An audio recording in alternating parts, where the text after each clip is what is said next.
everyone. We are here today with another Arkansas exclusive. Backed by popular demand, if you will, we are here for part two of the virtual discussion surrounding the 2020 election results. I feel so honored to be here today with Arkansas founder and social justice advocate Jimmy Warren and the brilliant attorney Kendra Pruitt. Jimmy and Kendra, it's Monday. How are y'all feeling? I'm good. I'm good. Glad to be alive. I think like everybody's still riding the high wave from this weekend, regardless of what side that you fall on in politics. I think that everybody definitely feels something. So just trying to put words to what I'm feeling. It's definitely excited, proud, and I can't wait to have this conversation with two intelligent and outstanding women who represent the community well. Thank you, Jimmy. Jada, thank you for the awesome introduction. I'm feeling good as well and just looking forward to just having some conversation and discussion with you guys tonight. Absolutely. Well, we're all excited to be here tonight. We are watching the comments on Facebook. So if you would like to engage with us throughout this discussion, we'll be sure to kind of ask some of those questions to Jimmy and Kendra throughout. So if it's okay with you guys, I'm just going to jump right in. Yeah. I wanted to first talk about the youth vote because I'm 21, so I'm in that Gen Z community. So I want to know from you guys, we know that, first of all, young people across the country played a huge part in the election for this year. And we're looking at numbers like nationwide, 62% of young voters cast their vote for Biden compared to 35% for Trump. And of course, these are estimates from the New York Times. Jimmy, what do you think was the motivating factor or factors behind the increase in youth voter turnout? And what can we as a country learn from this particular situation? Yeah, absolutely. I'm gonna say us because I feel like I'm in that youth category too. Social media played heavy. You have more young people who are active on social media who are seeing not only the rhetoric behind previous administrations, but they are engaging with content that's being put out there. So social justice over the past couple of years has been a big movement among young people. And then just the nature of where we are currently as a country. So we are currently in a national pandemic. So for a lot of young people like yourself who are in college, a lot of college classes are now virtual. So you have more time to be active on social media, actively watching television. So you're seeing these themes, whether it be the economy, whether it be race relations, you're seeing all these things play out in real time. So other than the fact that you have your phone in your hand, you have no choice but to be active and to know what's going on. I feel like that kind of transcended over into the vote. More young people were excited about voting. So there was strategic planning to get those people who had just turned 18 to get to register to vote. So they felt like this was their chance to make history and go about wherever they fail, go about having their voice heard. And I can't remember the second part of the question that was there. So the second part was, what can we as a country learn from the results of this election from young people? Yeah, that young people are active. I think depending on where the percentages falls, this was the first time that younger demographic actually had a higher percentage rate than the baby boomers. So the young people are getting active. They're voting. They're paying attention to themes. A lot of them, I hope will be able to set the trend now that early voting is cool, because we can see in the percentages that a lot of the younger people were actually voting early. So hopefully moving forward, that might be a theme there where not only are young people engaged, they're engaged early and they'll be going to the polls early, spreading the message. So not only are they going out and voting, they're being active in campaigns. So I think it's going to be a trend going forward where we'll see more young people not only voting, but we'll see them actively engage. And hopefully that'll transcend into more young people actually running for office. Kendra, we've seen entire movements start on social media. You know, when you look at things like Black Lives Matter and the Me Too movement, those were all kind of transpired from social media. So my question to you is, what do you think was the turning point here for Gen Zers and millennials to actually go from social media to the polls? Yeah, I think it's Definitely some true grassroots initiatives across the country. You see several organizations, whether they're PACs or nonprofits, that have really engaged and tapped into the youth and to get them out to the polls. And I think particularly seeing results go a long way with young people. And so when they see that we can actually make a change, we have a voice when we do something. And I think that really, really has helped. I think they're just falling in line. Their passion, they're using their passion and putting it into policy and knowing that those things work hand in hand. And so I think that's really what has kind of really been a turnkey effect. You see organizations like Woke Vote, or here locally, Rock Our Vote, and, really tapping into it and educating. As you know, I often refer to my 3 E's, and one of my E's is education. And you have to educate the people to make them understand that what I do, what I care about, it matters, and I can do something about it. I can take it from education to execution. And that's what we've seen with the young people. And I'm really, really excited about it. Absolutely. I want to read a comment that we have here from Miss Chelsea Boozer. She says, young people are not the future, we are the now. And she says, my biggest pet peeve is when people discredit the younger generation by saying we are the future. Yep, absolutely. I agree 100%. I tell people all the time, you don't have next, you have now. So just as Chelsea said, it's absolutely in our hands. Jimmy considers himself young, and I guess I should too, but that Gen Z demographic is really huge and really can change the world. Yes, shout out. I think too, Kendra talked about from education to execution. Michael Render, also known as Killer Mike, a rapper and social justice advocate out of Atlanta, also says plot, plan, strategize, organize, and mobilize. And I think that has been the theme that we've seen not only across America, but specifically in Atlanta. They, of course, you can say that Atlanta pretty much saved the election. And I hope that we get to talk about what is going on. Excuse me, not Atlanta, but Georgia. I hope we get to talk about what is going on in Georgia, because shout out to Stacey Abrams. She did exactly that.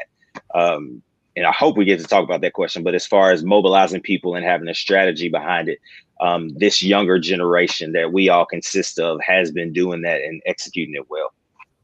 Absolutely. I want to switch gears here a little bit to a part of the conversation that I'm really excited about.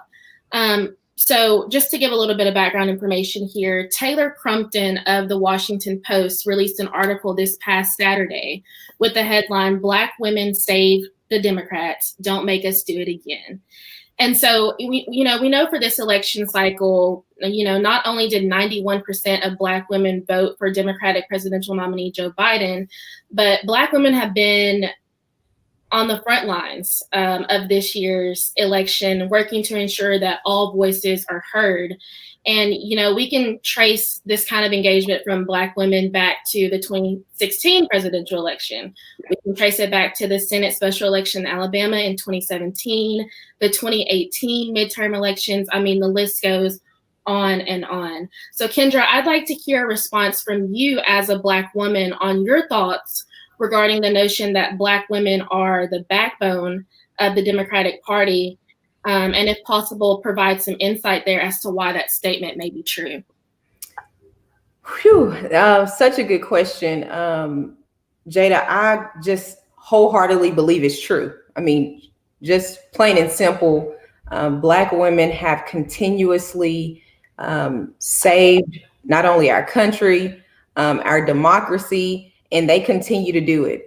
I believe it was Malcolm X who has often been stated as being quoted as saying Black women are the most unappreciated, overlooked, and going on with some more adjectives about Black women. And we take care of folks who don't take care of us.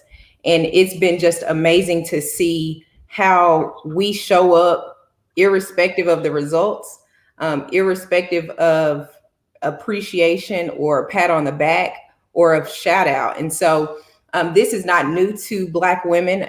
It's in our DNA to be nurturers, to be caregivers, to be soldiers, to be tough, and to really be activists, quite frankly. And so the spirit of all of our ancestors from Harriet Tubman to, gosh, her name escapes me right now, but all of those women it lives in the Jadas of the world, the Kendras of the world. It lives in the Vice President-elect Kamala Harris of the world, and women like Stacey Abrams, as Jimmy just mentioned.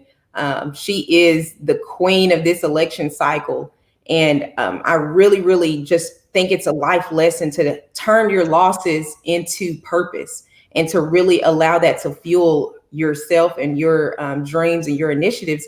We know that Stacey Abrams lost the 2018 gubernatorial election in Georgia, where she very well could have and maybe arguably should have been the governor of Georgia at this time, but she used that passion to fuel this initiative to register folks to vote, to really have a grassroots effort to turn and flip Georgia blue, which is unheard of when you think about kind of deep South. And we give Stacey Abrams a lot of the praise, but we know that it's always a team approach. And so, but it's women like that who take these initiatives, the Tamika Mallory's of the world, take initiatives on their back, irrespective of what your political leanings are. It may not even be political. It's just grassroots organizing and really pulling people together to make change happen. And this, again, is not new to us. It's often said, I'm not new to this, I'm true to this. And this is very true about Black women. And I'm just honored and grateful to be part of this exclusive and super important class and demographic of women that are powerful and that are doing lots of great things to change our world. Absolutely. That was perfectly stated, Kendra. Jimmy, I'd love to hear a male's perspective on the narrative, that Black women are the backbone of the Democratic Party. Yeah, not just the Democratic Party, but I think the world, and not the backbone, but the feet, the brains, everything. Even from a historical standpoint, Black women were in slavery, were the ones who were feeding the children, who were doing the cooking, who were doing everything. So I think that Black women in general have always been kind of that unappreciated hero.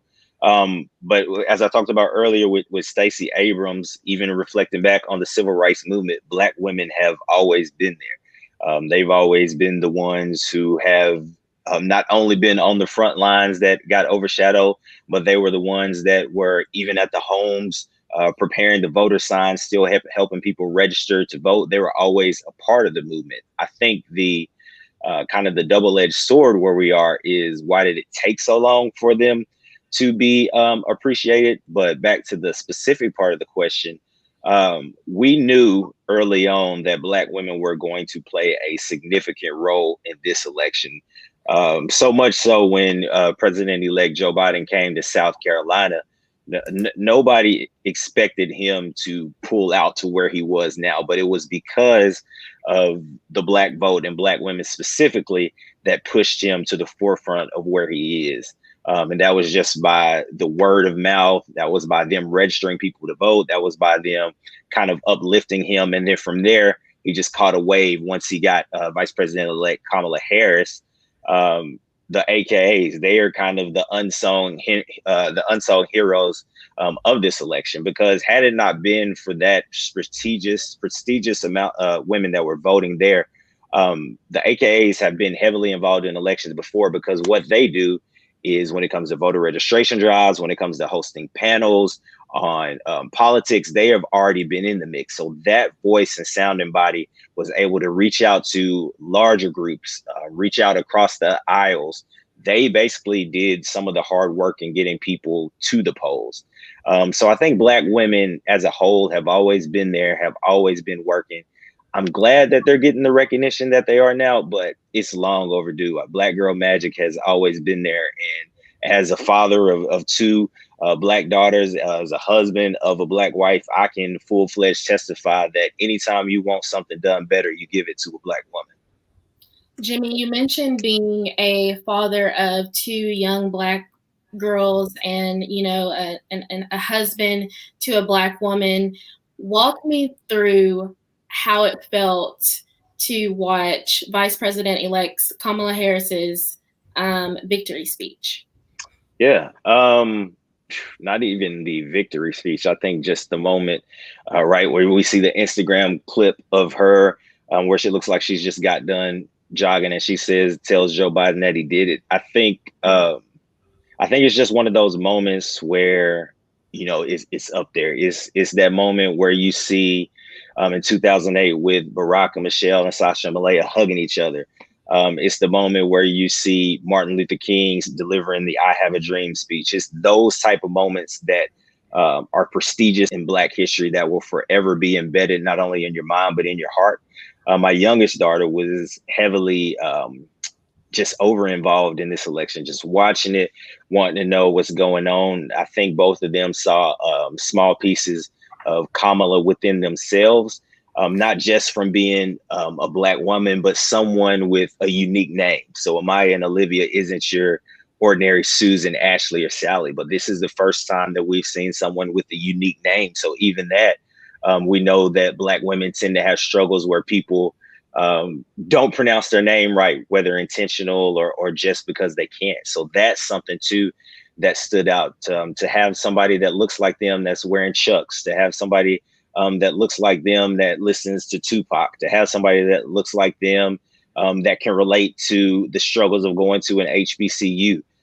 They've always talked about and been to the University of Pine Bluff, so now they can identify that HBCU isn't second class or HBCU isn't lesser than. We now have someone who's at the nation's highest calling who graduated to a HBCU. So there's so many pieces that they can grasp from not only where they are now, but where they can aspire to be. Kendra, I'd like to come back to you because I know you've been pretty vocal on Twitter about the emotions that you felt watching the victory speech. And so for those that don't follow you on Twitter, can you just kind of walk us through what you were feeling in that moment? Sure. And Jade, I want to real quick, I lost the name, but I wanted to specifically say the Honorable Shirley Chisholm. And, when you think about Fannie Lou Hamer, and those are the legacies in which that Kamala is carrying on, but wanted to definitely say her name, say their names, because you can't give enough credit to those who have come before us.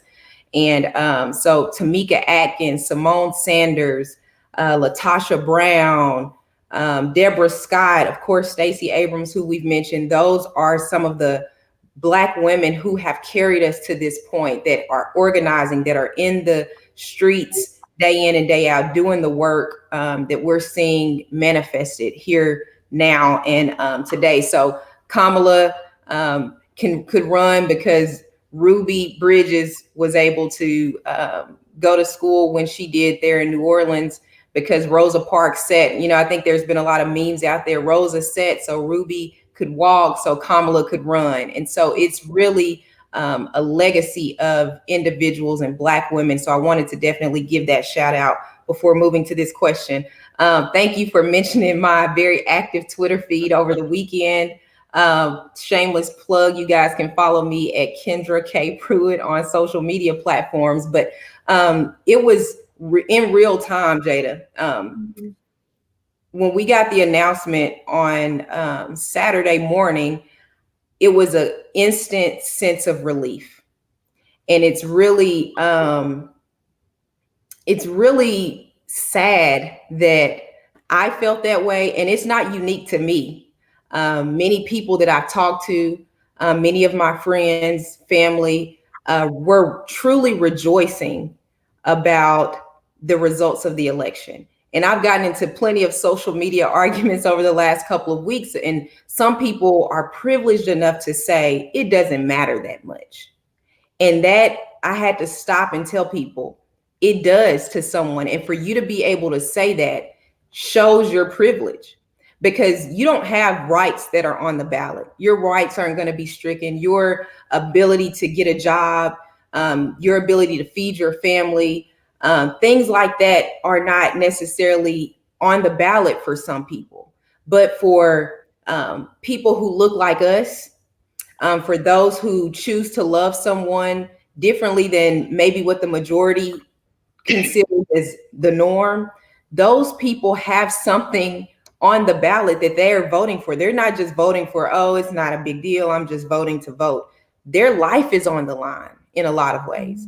their freedoms are on the line. And so that sense of relief that came showed me how anxious and how much anxiety had built up over the last 4 years under the leadership of Donald Trump. Our country was in such a place where many of us were nervous about just normal goings and comings, because of people who had been emboldened with their hostility. Their racism was not something that they felt they had to hide anymore. The white supremacy that had taken over our country was on full display. And it was a very uncomfortable position to be in. And so for me, it felt like I was able to take a deep breath. It really felt like I could breathe deeply. I think I tweeted collective sigh, because I literally just feel like, when you can actually, and I mean, it seems ridiculous to someone who might listen to that, but it is truly how many of us felt. I mean, I knew people who were crying, who were shouting, and truly rejoicing because of that change in leadership, and feeling like I have something to hope for, to be excited about, and be optimistic about. And so when that was my initial reaction on Saturday, I was in a very celebratory mood, just based on my personal values and beliefs. And it really hit me from an emotional standpoint that night when I saw Vice President-elect Kamala Harris step out on that stage in her cream pantsuit, looking as sharp as she want to look with her silk press. It wasn't as much about seeing myself in her, even though that was part of it. I'll be honest. It gives you a newfound confidence to see, like, we can, if we so choose, we can aspire to the highest office in the land. So that was part of it. But for me, it was a collective excitement, and I felt appreciated for once, if that makes sense. And again, it goes back to what Malcolm X said about Black women being unappreciated. We work so hard. I mean, and we probably collectively have experienced feeling like you have to be twice as good to get half of what they get. And for someone to be able to work hard, to be the daughter of immigrants, to be a Black and brown woman, to be able to see that hard work pay off, where Black women, not only in Kamala Harris, but those who put her there and helped her get to that point, were finally recognized for the work that they've done. That meant so much to me, because you feel like, I talked to my mom about this. I tweeted this as well. I was, Mom, I can't stop crying. What's going on? And she mentioned to me, it is pent up frustration being released, because you're finally being recognized for what you're capable of. And so after the speeches, there were conversations on the news about Black women. Literally, the topic of discussion on CNN, MSNBC, were Black women and what Black women can do and what Black women are capable of. So it wasn't Black women being torn apart for what they're wearing or how they're wearing their hair, but on some positive note.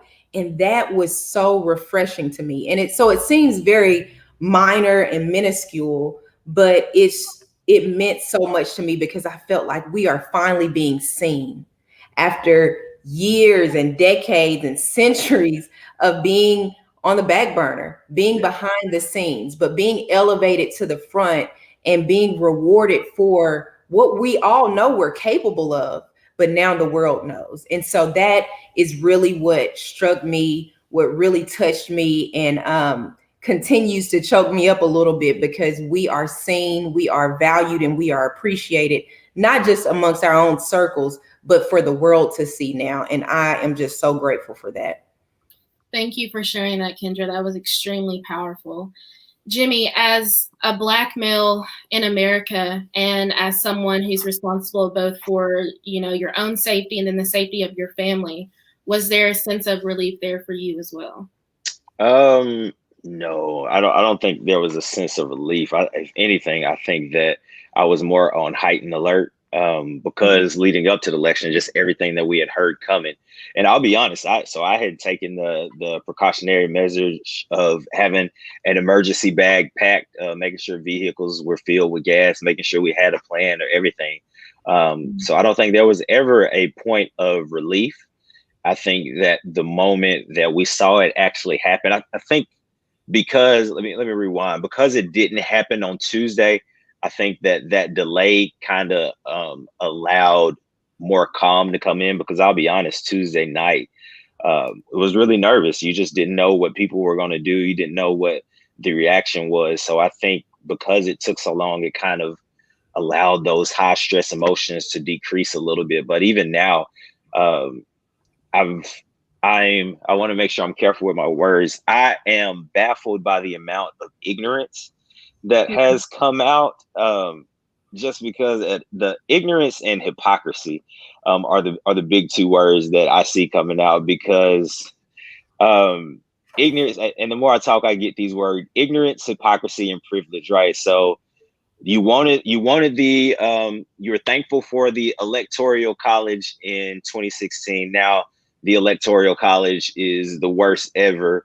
The hypocrisy there, the ignorance of understanding how the electoral college works, how voting works, how not only did he win the general population votes, but he also won the electoral college votes in the same flip-flop there in 2016. And then just the privilege that now you feel like the rules don't apply. And you're just basically throwing everything out the window. You know, it's saddening, but then at the same time, it just makes you realize that as much as America fights consistently and things like that, that we really do need to come together. And I think that's something that President-elect Biden is going to showcase. That's his sweet spot. He's able to work across the aisles. He's shown that over his 40 odd years being up on Capitol Hill. He's educated on the issues, and by all, and I feel so cliche to say this, he is a respectable human being. And that's something that we've been missing there for the past 4 years, right? We have someone who's been through tragedy, he's lost his closest circle in the public eye, so he can resonate with people who are going through things. He's been there through the good times of America and through the not so good times of America. So I think that because of his expertise in it, because of his emotional resolve with people, I think that we're going to be able to get America right on the backtrack, and we don't have to worry about what someone's going to say on Twitter that could put us in a war. So I'm excited, but I'm also cautious. Jimmy, you made up some excellent points there, and I wanted to talk about a tweet that went viral the other day that read, "It's possible to be happy Trump was not reelected and not be thrilled about a Biden presidency, and be proud of Kamala making history." Kendra, can you touch on some of the multifaceted emotions some Americans are feeling right now, and what things they're hoping to see change with the next administration? Sure. I think having mixed feelings is normal, and I think it's okay to feel that way. One thing that I tell people that I disagree with is that I don't agree with anyone 100%. I barely agree with myself 100%. And so that shows kind of the variety of human emotions. People have their policy leanings, and I respect and appreciate those who feel however they feel about policy. That's completely understandable, and that's completely fine. But as Jimmy touched on, I think we should all join together at some point and understand that having respectability, having dignity, and doing away with the corrupt, toxic nature that our country was in is a good thing for our country, irrespective of how you fall from a political standpoint. Moving forward together in unity, as President Biden has often mentioned since the election, he won't be a Democratic president. He's not a president of the red states or the blue states, but of the United States. And that message of unity and hope is something that we all should get excited about. we should all be okay with and move forward together. And so was I excited about a Joe Biden ticket originally? No, I'll be completely honest. That was not my first choice or my second or probably my third, if I'm being honest, in the primary. But I think one thing that we all, if we're truly for the greater good of this country, we should all be excited about the possibility to hope again, to be optimistic again, because for quite a few of our fellow Americans, that had been lost under the leadership of Donald Trump. So I think it's, again, perfectly fine to feel different ways. Many people have their thoughts about Joe Biden, about Kamala Harris, but it is our responsibility to hold their feet to the fire, hold them accountable. One thing that I want people to be mindful of is that our work is not done after we cast our votes. After an election is decided, it's not, okay, now what are you going to do for me? It's up to us to continue that fight, continue that work to make sure that change happens. We can't wait until 2024, a couple months before the election, and make all these demands. What are we doing now as citizens to eradicate the racism, the white supremacy that we have seen really rear its ugly head? I read this today. You cannot vote white supremacy out. You cannot vote racism out. That is going to require some additional work. There's work for us to do. And so irrespective of how we feel at this point, irrespective of whatever nonsensical challenges and hypocrisy that we may see, there's work to be done to see our country thrive, for us individually and for the country collectively. Speaking of, how the fight is still going on, we know that what we're looking at right now is essentially 2 Georgia races that will decide which party controls the Senate. And so, Kendra, my question to you is, can you walk us through the importance of this race and kind of explain to us a little bit about why political experts are currently coining Georgia as the center of the political universe right now? Yeah, that's so important. And again, there's work to be done, because if you understand the 3 branches of government, we have the judicial branch on the federal level, it's the Supreme Court. We have the legislative branch that makes the laws, which is Congress, that is comprised of the Senate and the House of Representatives. And then you have the executive branch, which is obviously the president on the federal level. And so many people get wrapped into the presidential race because that's the individual, that's high profile. But we have senators and congressmen and women across the country who are making the laws. The president's hands are tied most of the time if they don't have the majority in their favor in Congress. And so, for instance, people give President Obama such a hard time. He didn't do enough, blah, blah, blah. Well, he was elected as a Democratic president. He had a Democratic Congress only for a short time before he had a Republican Congress who blocked everything he tried to do. And so we're expecting great things from President-elect Joe Biden, but if he doesn't have the legislative branch supporting him to push through the legislation that we hope to see, there's very little progress that will be made. And so the House of Representatives currently is outnumbered by Democrats. The Democrats have control of the House. The Senate has been in control by Republicans for the last several years. And that has meant for the legislation that goes through is that the Republicans want to see. And therefore, it's important for Democrats to get control of the Senate as well.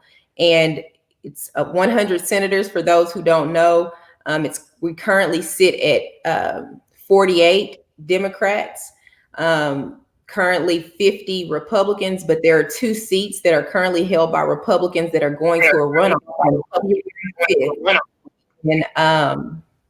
in Georgia. So all eyes are on Georgia because that could shift the balance of power If we claim those 2 seats, if we get a 50-50 split even in Georgia, then the vice president will be the tie-breaking vote for the Senate. So again, with Kamala Harris as the vice president, if we could at least get 50-50 in the Senate, a lot of what we hope to see from a policy standpoint can be pushed through the government. So all eyes, all resources. I think over the weekend, Stacey Abrams raised over $3 million for the Senate races. You're going to see a lot of money, time, and attention being poured in there. The grassroots efforts are going to be unlike anything else you've seen. And so it's very important, if you want to see change happen on the federal level, for Joe Biden to have control of the Senate, for the Democrats to have control of the Senate. That's why it's very important to keep your eyes on that race. Jimmy, for those Democratic nominees in Georgia for the races, what do you think their campaign strategy needs to look like in order to secure control of the Senate? And, what do you think Democratic voters are placing importance on? Yep. So their strategy needs to be definitely keep young people mobilized and engaged. We know that these Senate races, or we know that runoff races are historically never going to pull the amount of voters that come out for the presidential races. So all hands on deck, kind of like Kendra said, you have to go, still be on the ground, door to door. You need to treat this like a presidential race, is how as important that it is, because it is as important as a presidential race. So you have to constantly keep people engaged.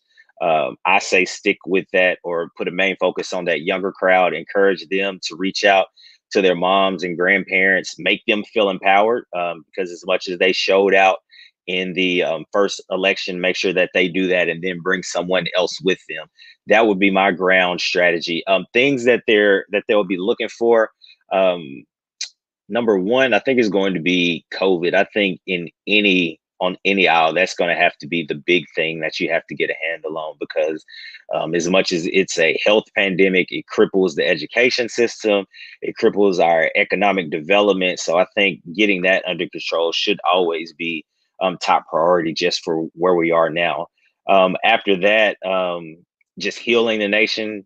We have a lot of bridge building, and I think that's going to be something that's going to come from both sides.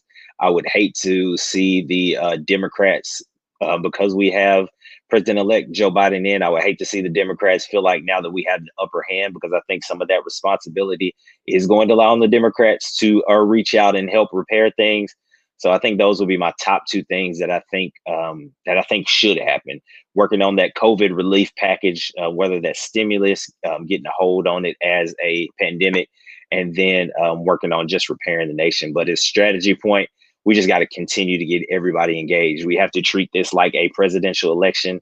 We have to keep everybody engaged, participating, reaching out to people on social media, reaching out to people in person, taking groups of people to the polls. I think that grassroots part is going to be a huge hurdle, because it's hard to get people back out and get them back excited.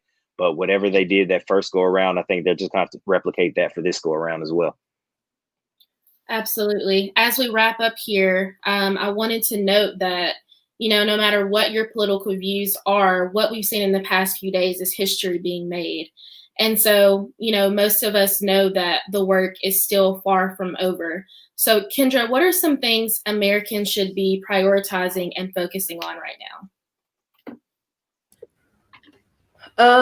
I think it's important to get behind our leaders, irrespective, again, of our political leanings. Our country has a lot of work to do. We have a lot of places to go, and we are a very, very broken country. That's something that I've learned from this election. I realized that we were very much not where we should be, but I didn't know it was to the extent that it is. I think seeing this election and how ugly it has gotten has really revealed to me that just how much work that we have done, because we have over 70 million Americans who have voted for someone who I believe is a white supremacist, a racist, and a very vile and evil man, quite frankly. And I know that's a very strong statement to make, but we have people who, I'm not going to say everyone who voted for him is the same way, but they decided that him being a racist, a white supremacist, a corrupt, and very selfish leader was not enough for them to not vote for him. That they didn't care enough, that racism was not a big enough deal to them. And for that reason, they're somewhat complicit in the ills of our country. And that is unfortunate, but it gives me hope that we can strengthen ties, we can unify, and we can heal once we root out, because we talk about healing our country, but you have to root out the disease or the issue before you can begin to heal. And so I hope that we are working on bridge building, we're working on unity. And again, irrespective of political leanings, that's something we have to do. And I'm grateful as a policy nerd to see that President-elect Joe Biden has already put out his transition plan. His transition will be focusing on COVID relief, which is absolutely imperative. I tweeted about this as well, just saying, wow, there's actually a plan from the federal government outlining how we can attack this pandemic.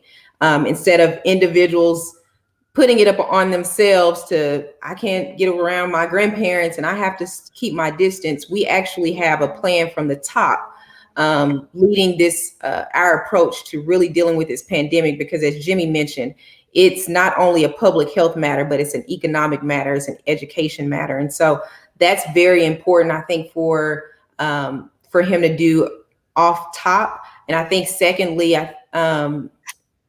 Joe Biden has to address the racial issues in our country. And I am grateful that that's part of his 4 or 5 pillar plan, even in transition, to address racial equity and how to invest in underserved communities that have been too often overlooked. Economic recovery, obviously our country has to get back moving and flowing. Small businesses need help. And so I think that's going to be very important for him to do. And again, those are policy issues, but his greater work is going to be healing our country and really rebuilding bridges. And I think he is a leader to do so. But again, it's going to require all of us to be helpful and to participate in those efforts. I'd like to hear from both of you guys on this last one, which is, what are your thoughts surrounding the response of our current president to the results of this election? Childish. Just, I think that's the best way that I can sum it up. You know, when people get upset when they don't get their way, kids like that, they throw a fit, take their ball back. I think, it's no better way to paint it. I think it's simply just being childish, and in that childish act, it stifles our democracy. We're the laughing stock. We are made to be the laughing stock of the world just by those actions.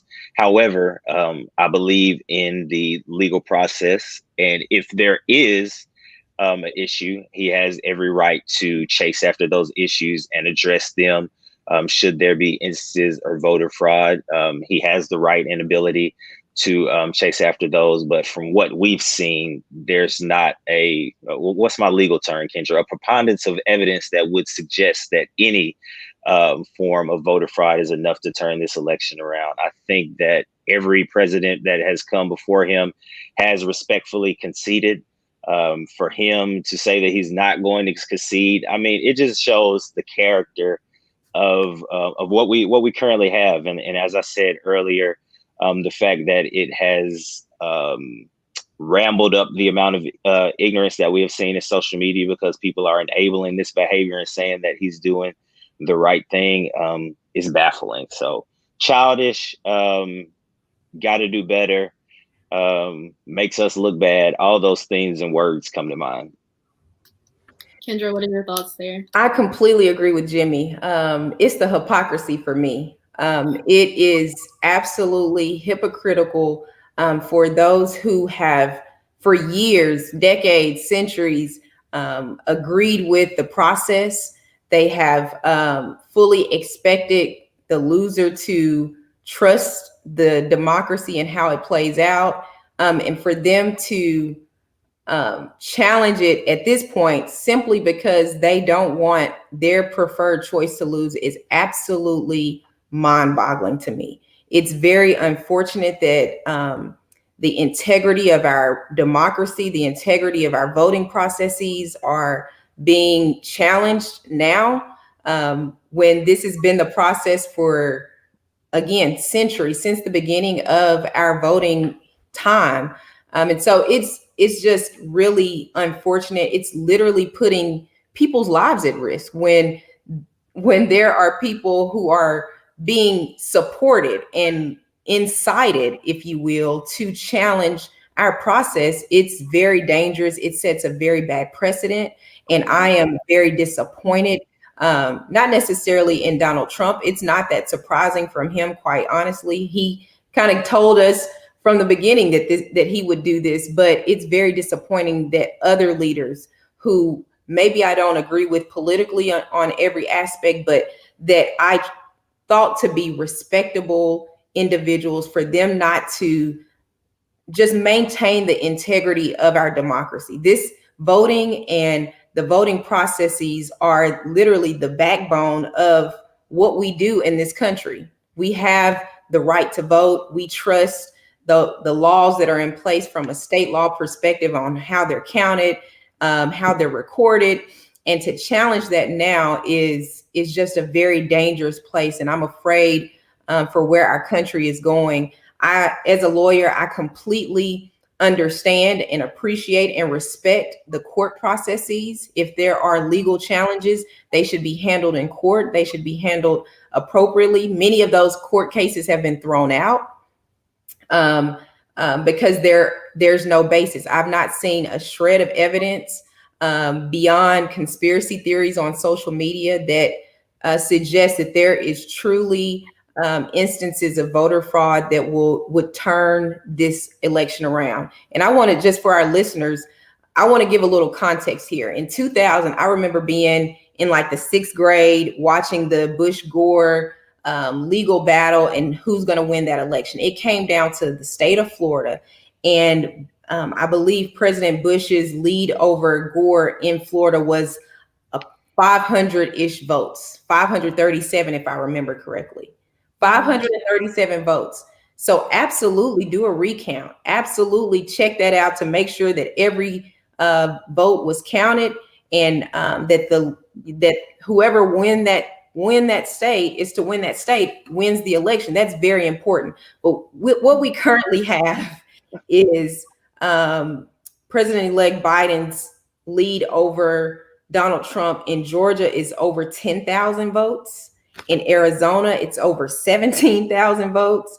Wisconsin is over 20,000 votes.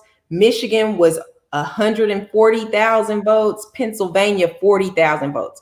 So when you think about this distinction, I'm just baffled by the suggestion that hundreds of thousands of votes are going to change to determine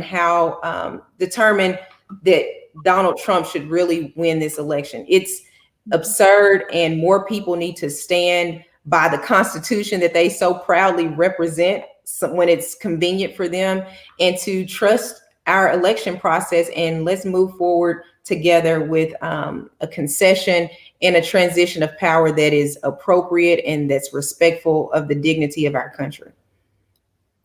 That was a whole word, Kendra. I know that we touched on a lot of different things during this discussion today. Do either of you have any final thoughts? Nah, I don't. I have to put this out there to you and Kendra when I put that on the spot. I think I would love to have more of these conversations. I hope that this is not the last time that it occurs. I think, for nothing else, just for knowledge of myself selfishly, but I think that there's a legitimate concern that should be addressed just by hearing people in our age group talk about these things, and especially from our demographics. So selfishly, thank you thank you guys for allowing me to be here with you. I definitely appreciate every opportunity. Thank you, Jimmy. And I always appreciate the Ark and Talk platform that you welcome me to come on and vent. And again, I think these conversations are important for us to have, and to educate and also to hear from others. So I'm grateful for those who have listened. Jada, as always, it's a privilege and an honor to talk to you. My final thoughts are just this. We have not arrived. Friends, whoever's watching, we have not arrived. Our savior is not Joe Biden or Kamala Harris. I don't expect my savior personally, because I am a Christian, to come in the form of any politician. But it's important for us to do the work that's necessary to change this country, change our local cities, communities, whatever it is that's our lane.